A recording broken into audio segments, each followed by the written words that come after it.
ఆంధ్రప్రదేశ్ రాజకీయాలు ఢిల్లీ చుట్టూ తిరుగుతున్నాయి. అప్పుడెప్పుడో తెలంగాణ విభజన సమయంలో ఏపీ పాలిటిక్స్ అన్నీ ఢిల్లీ గల్లీల్లోనే ఉండేటువంటి పరిస్థితి ఉండేది. కానీ ఇప్పుడు కొత్తగా విభజించిన తర్వాత 10 ఏళ్ల తర్వాత రాష్ట్ర రాజకీయాలు ఢిల్లీ గల్లీలకు వెళ్ళినటువంటి పరిస్థితి. ఒకరి తర్వాత ఒకరుగా వరుసగా నాయకులు ఢిల్లీ గుమ్మం తట్టాల్సినటువంటి పరిస్థితి ఏర్పడుతుంది. చంద్రబాబు నాయుడు పర్యటన తర్వాత ఇమీడియట్గా ఏపీ సీఎం జగన్మోహన్ రెడ్డి కూడా పర్యటన చేశారు. తర్వాత పవన్ కళ్యాణ్ ఢిల్లీ వెళ్ళబోతున్నారు. సో ఏం జరగబోతుంది ఏపీ పాలిటిక్స్లో? ఈ అంశాలపైన విశ్లేషణ చూద్దాం. జనసేన పార్టీ నాయకురాలు రజనీ గారు మనతో పాటు ఉన్నారు. రజనీ గారు నమస్కారం. నమస్తే అండి.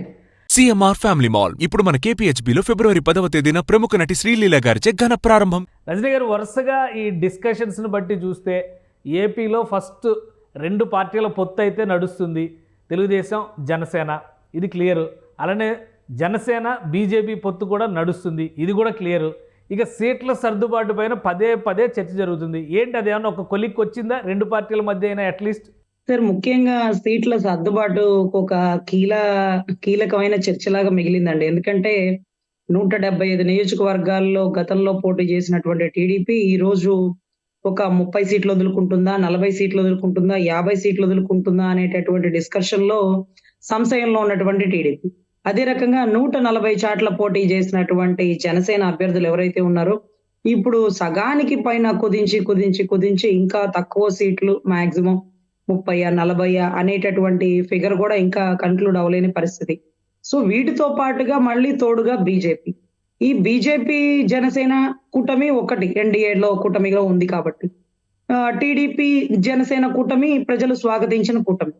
మరి బీజేపీ అంటే 100 కంటే తక్కువ ఓట్లు వచ్చినటువంటి పరిస్థితుల్లో, బీజేపీ అంటే పూర్తిగా రాష్ట్రం వరకు వ్యతిరేక భావన ఉన్న పరిస్థితుల్లో బీజేపీకి ఎమ్మెల్యే సీట్లు ఇస్తే రాష్ట్ర ప్రజలు ఓట్లేసి గెలిపిస్తారా?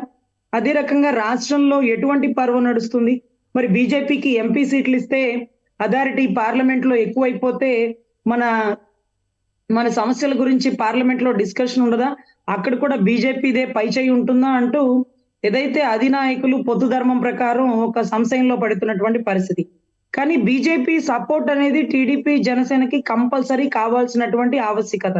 రానున్న ఎలక్షన్ లో ప్రజాస్వామ్యాన్ని కాపాడాలన్నా, ఎలక్షన్స్ లో ప్రాణ నష్టం, ఆస్తి నష్టం జరగకుండా విలువైన ఓటుని వినియోగించుకోవాలన్నా, అదే రకంగా ఏదైతే కొంతమంది గిరీష్ గారు లాంటి మున్సిపల్ కమిషనర్లు ప్రమోషన్, కలెక్టర్ పోస్ట్ కోసం కొన్ని 30,000 పైచిలకు ఓట్లు తన ఐడిలో మార్చి పడేసినటువంటి పర్వం చూసాం. ఎప్పుడో జరిగిన ఘటన. గతంలో ఎంపీ ఎలక్షన్స్ లో కూడా అక్రమంగా గెలిచారేమో అంటూ వేసిన పిటిషన్ వెలికి తీసిన బీజేపీ ఇప్పుడు నిజాలు బయటకు తీసుకొచ్చింది. అదే రకంగా చాలా మంది ఎంఆర్ఓలు, చాలా మంది ఆర్డీఓల మీద ఎలిగేషన్స్ ఉన్నాయి, దొంగ ఓట్లు చేరికల్లో. అదే రకంగా ఉమెన్ పోలీసుల్ని ఓట్లు చేరికలో తీరికలో వాడుతున్నారని ఆధారపూర్వకంగా నిరూపితమైంది. వీటన్నిటిని వెలుగు తీసుకురావాలంటే సెంట్రల్ మన యందు సపోర్ట్ ఉండాలి. ఇప్పటి వరకు తాటి చెట్టు కింద కూర్చొని మజ్జిగ దాగినా కళ్ళే అనుకున్నటువంటి రాష్ట్ర ప్రజలు వైసీపీతో మేము లేమయ్యా, వైసీపీకి మాకు సంబంధం లేదు, నేనేమన్నా 3 రాజధానులు యాక్సెప్ట్ చేశానా, కాకపోతే మౌనం వహించాను, అది తప్పై ఉండొచ్చు అంటున్నటువంటి బీజేపీ పరిస్థితి ఏమో. ఎందుకంటే గతంలో ఒక వ్యవసాయ బిల్లు 3 చట్టాలు ప్రవేశపెట్టినప్పుడు పంజాబ్ వాళ్ళు ఢిల్లీకి వెళ్ళి ధర్నా చేస్తే ఢిల్లీ సాక్షిగా మోడీ గారు క్షమాపణ చెప్పి 3 చట్టాలు వెనక్కి తీసుకున్నటువంటి పరిస్థితి, రైతు చట్టాలు. సో తప్పంటూ ఉంటే దిద్దుకునే అవకాశం కల్పించండి. మార్పు ప్రతి ఒక్కరూ కోరుకుంటారు. సో అదే రకంగా రాష్ట్ర ప్రజల ప్రయోజనాల నిమిత్తం నవ్యాంధ్ర నిర్మించుకుంటున్నారు కాబట్టి ఎన్నో రకాలైన కంపెనీలు మీ ఆంధ్రాలో అడుగు పెట్టడానికి నా వంతు సహాయంగా నేను నిలబడతాను, రాష్ట్రంలో ప్రజాస్వామ్యాన్ని కాపాడుతాను అంటూ ఈ రోజు ముందుకు వస్తున్నటువంటి ఈ సెంట్రల్ సపోర్ట్ తోనే గతంలో సెంట్రల్ సపోర్ట్ లోనే సెంట్రల్ ఏదైతే ఉన్నాయో అవి గుజరాత్ అనేది తీసుకొచ్చిన పర్వాన్ని కూడా మనం చూసాం. రజనీ గారు, రాష్ట్రానికి మొదటి అభివృద్ధి అనేది వెళ్తుందని నా ఉద్దేశం. మొదటి విడతగా చంద్రబాబు నాయుడు గారు భేటీ అయ్యారు. తెలుగుదేశం పార్టీ అధినేత ముందు పవన్ కళ్యాణ్ గారు వెళ్తారనుకోరు, కానీ చంద్రబాబు నాయుడు గారు వెళ్ళారు కాబట్టి ఒక క్లారిటీ వచ్చి ఉండొచ్చు అని అందరూ అనుకున్నారు. అనూహ్యంగా జగన్మోహన్ రెడ్డి గారు వెళ్లాల్సినటువంటి పరిస్థితి ఏర్పడింది. అసలు చంద్రబాబు నాయుడు గారు పర్యటన సారాంశం ఏంటి? జనసేన నాయకులకు కానీ, పవన్ కళ్యాణ్ గారితో కానీ, లేదా పవన్ కళ్యాణ్ గారి దగ్గర నుంచి ఇతర నాయకులకు కానీ ఇన్ఫర్మేషన్ ఏమైనా వచ్చిందా? సార్, ముఖ్యంగా ఎన్డీఏ కూటమిలో ఉన్న పవన్ కళ్యాణ్ గారు పలుమార్లు మోడీ గారిని కలిసిన చర్య మనందరికీ తెలిసిందే. కొత్తగా కలవాల్సిన వ్యక్తులు వీళ్ళిద్దరే, ఏదైతే టీడీపీ ఉందో, ఏదైతే బీజేపీ ఉందో. సో బలమైన టీడీపీ అనుకుంటున్న పరిస్థితుల్లో బీజేపీతో పొత్తు వద్దు అంటున్నటువంటి టీడీపీ కార్యకర్తలు కానీ టీడీపీ మేనేజ్మెంట్ కానీ ఈ రోజు అధినాయకుడు తీసుకున్న నిర్ణయం రాష్ట్ర ప్రజల ప్రయోజనాల కోసం బీజేపీతో పొత్తు మనకు అవసరం, బీజేపీతోనే కలిసి మనం వెళ్ళాలి.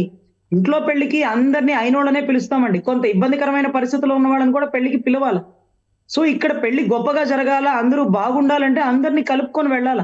సో బీజేపీతో మనకొద్దు, బీజేపీ రాజధాని విషయంలో మౌనంగా ఉంది, మనకి చాలా అన్యాయం చేసింది, ఎంతో మంది ప్రాణాల త్యాగ ఫలితమైన స్టీల్ ప్లాంట్ విషయంలో మౌనంగా ఉంది, దేవాలయాల మీద దాడులు, మన మీద అక్రమ కేసులు అంటున్నటువంటి టీడీపీకి అధినాయకుల నిర్ణయం ఏంటంటే ఏం చేయాలో మాకు తెలుసు, ఎలాంటి నిర్ణయాలు తీసుకోవాలో మాకు తెలుసు, దయవుంచి మాకు సహకరించండి, సెంట్రల్ సపోర్ట్ ఉంటేనే రాజధాని త్వరితగతిన ఫండ్, సెంట్రల్ నుంచి రిలీజ్ అయిన ఫండ్ తో పోలవరం పూర్తయ్యే అవకాశం, ఇవన్నీ త్వరితగతిన జరగాలి అంటే మనకి సెంట్రల్ సపోర్ట్ ఉండాలి. ఎలక్షన్స్ కూడా పారదర్శకంగా జరగాలి అంటే, ట్రాన్స్పరెంట్ గా ఉండాలి అంటే ఖచ్చితంగా సెంట్రల్ మన యందు ఉండాలి అంటూ అధినాయకులు తీసుకున్న నిర్ణయాన్ని టీడీపీ వర్గాలు, కింది స్థాయి వర్గాలు ఇప్పుడిప్పుడే జీర్ణించుకోవడం బిగించేసిందండి.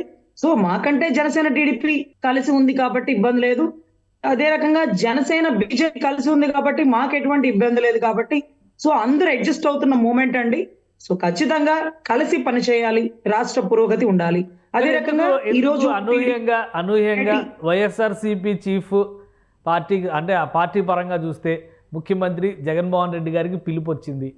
మధ్యలో ఏం జరిగింది, ఎందుకు జగన్మోహన్ రెడ్డి గారిని పిలిచి మాట్లాడాల్సినటువంటి పరిస్థితి, పిలిచి మాట్లాడినా లేదా ఈయన అపాయింట్మెంట్ తీసుకుని వెళ్ళినా సరే మొత్తానికైతే భేటీలు జరిగినాయి, చాలా కీలకమైనటువంటి సమావేశాలు జరిగినాయి. ప్రధానమంత్రితో జరిగింది, అలానే ఆర్థిక మంత్రితో జరిగింది, జలవనరుల శాఖ మంత్రితో కూడా జరుగుతున్నటువంటి పరిస్థితి ఉంది. కాబట్టి ఎలా చూడాలి దీన్ని, ఏం జరిగి ఉండొచ్చు, పర్యవసానాలు ఎలా ఉండొచ్చు? సార్ ముఖ్యంగా ఇన్నిసార్లు ముఖ్యమంత్రి ఢిల్లీ వెళ్ళాలి కానీ ఏ రోజు మనం డిస్కషన్ చేసుకోలేదు ఎందుకు వెళ్ళారు, ఎందుకు చేస్తున్నారు. ఎందుకంటే గతంలో కూడా నేను అంబటి రాంబాబు గారిని ఒక రోజు ఫ్లైట్ లో చూశానండి, ఢిల్లీ ఫ్లైట్ లో.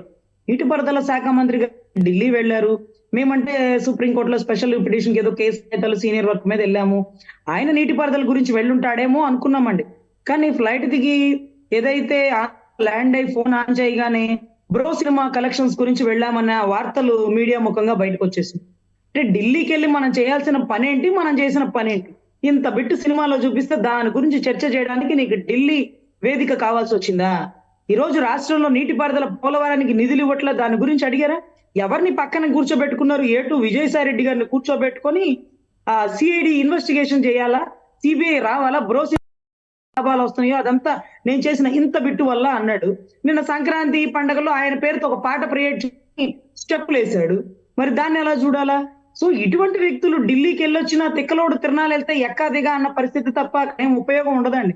ఇన్నిసార్లు ముఖ్యమంత్రి గారు తాడే ప్యాలెస్ తెనాలి వెళ్ళిన అనేది మనం చర్చ. కానీ ఇన్నిసార్లు ఆయన ఢిల్లీ వెళ్ళారు.